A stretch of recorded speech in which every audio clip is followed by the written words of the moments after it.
Hey guys, Rami here with your second stimulus check update and second stimulus package update for Monday, October 5th. We have several new updates about stimulus from Nancy Pelosi and President Trump that point us to the right direction, and promises are being made that we'll see a stimulus bill very soon based on the progress being made. Also, I've read many comments saying nothing's going to happen because politicians went on vacation already and they won't be back anytime soon. I actually saw this being said in other videos also, but here's the thing. Politicians are not really on vacation. They went back to their states to campaign. Plus, they're not the ones negotiating this right now, and they don't even have that much power right now. This is just in Nancy Pelosi and Steve Mnuchin hands. Once they agree on the deal, the House representatives and senators can be called back to vote on the bill within 24 hours. So don't think nothing is happening. A lot is happening actually, and we'll get into all the latest details as soon as you hit the like button on the video. Subscribe to the channel if you haven't already so I can update you on everything regarding the second stimulus check and stimulus package, plus more money and finance news. Alright guys, so when asked about the status of stimulus negotiations yesterday, Nancy Pelosi said we're making progress. And whether this means that there was an agreement or not, she said this. But wait till you hear what else she said, because this might sound a little bit negative, but not really.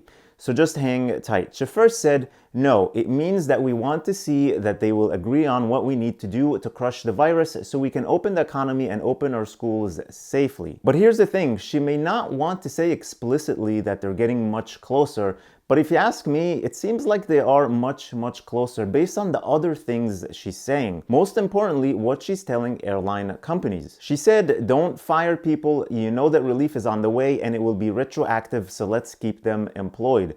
She's very sure that a deal is coming, and she was asked if it will be this week, to which she replied, it just depends on if they understand what we have to do to crush the virus. You can't just say we need to do something, but we're going to let the virus run free. So this is just deflection, but I really do think they have to reach a deal quickly, and they're under a lot of pressure because of the airlines, and here's why. The airline industry is a unique industry when it comes to firing and rehiring people. It's not as easy as when restaurants or retail stores fire and hire people every other day. For airline employees, it takes months or years for them to be recertified for security clearance.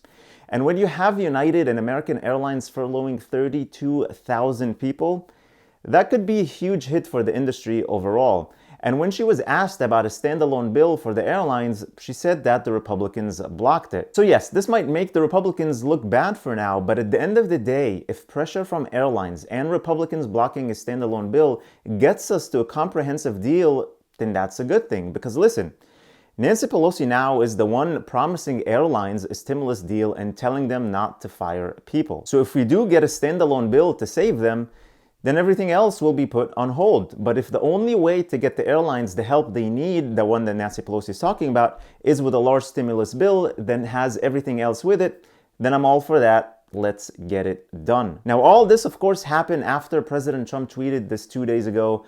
He said in all caps, our great USA wants and needs stimulus, work together and get it done. Thank you.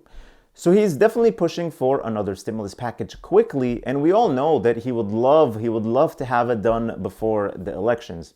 And he blamed Democrats before, and he told Republicans to come up to a higher number. So he's pushing both parties to get stimulus done. Speaking of the higher number, the difference now between Nancy Pelosi's updated HEROES Act and Steve Mnuchin $1.7 trillion offer is very small. The biggest thing is the state and local government aid. The HEROES Act had $436 billion, and Steve Mnuchin and the Republicans were okay with $250 billion. The main issue here is that Republicans are willing to cover losses already happened due to the pandemic, but the Democrats want to make sure they're covered for potential future losses. So it's a matter of a difference in philosophy here, not just a number. Another difference is unemployment. Nancy Pelosi wants $600 per week, and Steve Mnuchin countered with $400 per week for 5 weeks less than what the HEROES Act calls for. Another issue will be stimulus checks for undocumented individuals who only have an ITIN and not a social security number. There's also differences in funding for schools, child tax credits, testing and tracing funds, and appropriations for democratic priorities like transit, for example. Some of these differences are very small, where I think both sides can easily come to a compromise for the sake of the bigger picture. So this is going to be an exciting week. Many things to follow here with stimulus and also the status of President Trump's health, of course. And beyond this week, we have an election in less than a month, a huge election in less than a month. So stay tuned, and hopefully we have good news very, very soon, hopefully as early as this week. Let me know what you guys think about all of this in the comments below. Thank you so much for watching. I really, really appreciate you all. Please hit the like button, share this video with your family and friends, subscribe if you haven't already, and click that notifications bell to be notified whenever I publish new videos and new content for you. Also, make sure to check the link in the description below for the Yoda savings account. It's a new savings account that is FDIC insured but gives you interest with a lottery system. If you use the link below, you'll get 100 tickets when you deposit as little as $25 for a chance to win up to $10 million. Then you'll get a weekly ticket for every $25 you deposit. I think this is the future of banking, as it encourages savings to earn more chances at winning a big prize. Also, don't forget to get your 2 free stocks from Webull, potentially worth up to $1,600 when you deposit only $100, which is just like cash. You can take it out anytime you feel like it. All the links are in the description below. Please stay safe, stay healthy, and I'll see you in the next video.